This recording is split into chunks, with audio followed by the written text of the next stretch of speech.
people called it the Disneyland of the Philippines. It is only quite recently that it grew popular. But is a matter of fact, Fantasy World has been there since 2001.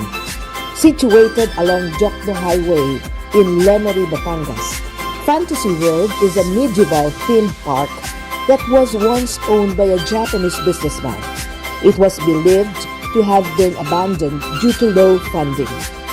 It is now currently run and maintained by the Homeowners Association.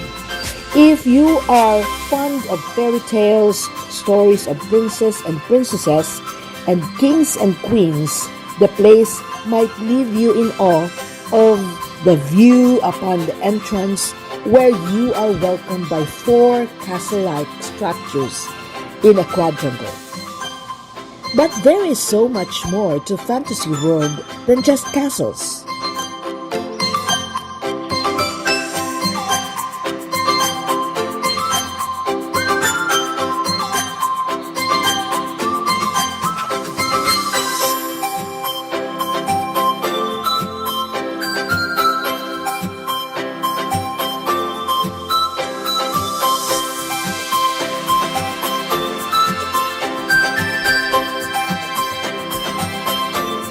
They have mini rides that I'm sure were once working.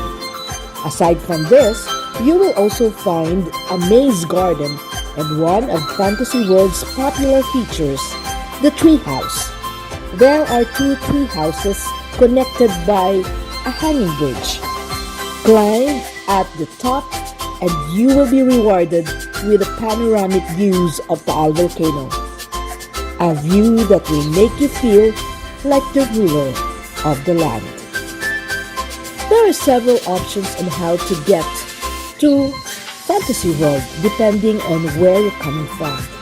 There is the Nasugbu route and the Lipa route, but both has its own disadvantages and advantages.